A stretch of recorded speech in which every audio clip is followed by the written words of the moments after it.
there's accelerators all over the country. They seem to be popping up. Seem to be a vestige of a bubble in technology, but a cybersecurity accelerator, that's almost too specific to be believed.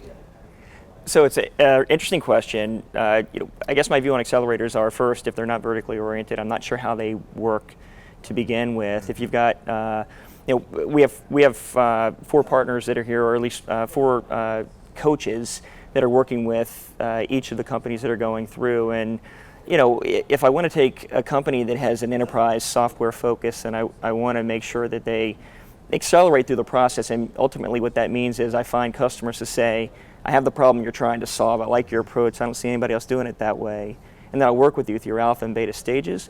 I'm not sure how you do that with anything but something that's vertically oriented. We've got relationships with individuals that are customers or analysts that are in the space that can help these entrepreneurs validate their ideas in a way that an investor will like. The reason that it's a security accelerator, one, it's clearly a high growth market. It's, I think, 8.6% growth year over year. We're at about roughly $73 billion now. In that, we don't see any of that changing over the near term. Certainly the threat's not going anywhere. That's the amount of money being spent on this stuff by worldwide global security market, roughly $73 billion, and continue to grow at a really healthy rate.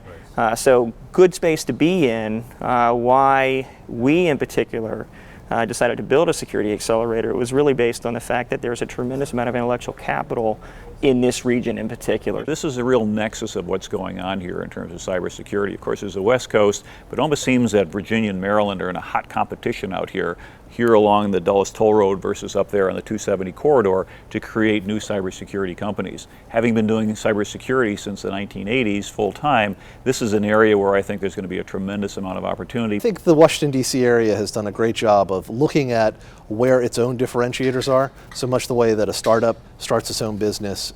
Investors and investment organizations like CIT here in the D.C. area have looked at what we're good at and what kind of advantages we have over other places in the world. Cybersecurity is a key advantage for this area given the strong military presence here and all of the military bases as well as the center of U.S. government. Mark, what is CardKill? Glad you asked. CardKill is a company that we can preemptively kill stolen credit cards before they're used in fraud. What it does is typical fraud detection mechanisms look for cash outs, large transactions that represent an attempted fraud. When cards are stolen, the people who steal them aren't necessarily the people who are going to cash them out. 40 million cards at Target, one guy's not going to show up with a truck full of 40 million cards. They'll sell them in tranches of 1 million to a wholesaler who will sell them to a card gang who will then distribute them. And at each point, there's a little bit of testing going on. Is this card still good? And it's designed to run below the radar so it doesn't get picked up in the fraud detection.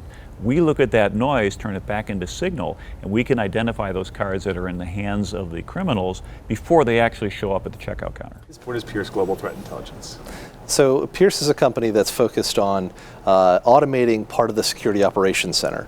So we're taking those processes that Fortune 500 companies do so well at the higher end, and we're bringing them down into the middle market. So we're using a lot of automation, and we're using a lot of IT language rather than cybersecurity language specifically in order to address organizations that don't have a lot of security professionals on staff. So Axon goes Sentinel, cool name. What does it do? What do you do? So we're using a biologically inspired lightweight swarming technology to protect... Swarming? Swarming, yes. Okay. Yes, to protect bring your own device environments and the emerging Internet of Things by autonomously detecting abnormal and malicious behavior and doing this while being incredibly scalable, lightweight, and low impact for the device or bandwidth. All right, so what does that mean? So what does all that mean? So you know how like bees operate? They send out a lot of bees and the bees kind of swarm around looking for food or something that they can send out to other bees. When they discover that, they do a little bee dance and it signals to the other bees, hey, there's something over here going on. Well, our technology works kind of like that. So we deploy a swarm of these lightweight ghosts onto the device and into the network, and they communicate with each other the status of that device. So they take samples, a range of samples of different measurements on the device, and then when something's going wrong, they tell others in the swarm, hey, something's going on. When it reaches a threshold, then it triggers an alert that then informs the user or then the admin something's going on wrong with that device.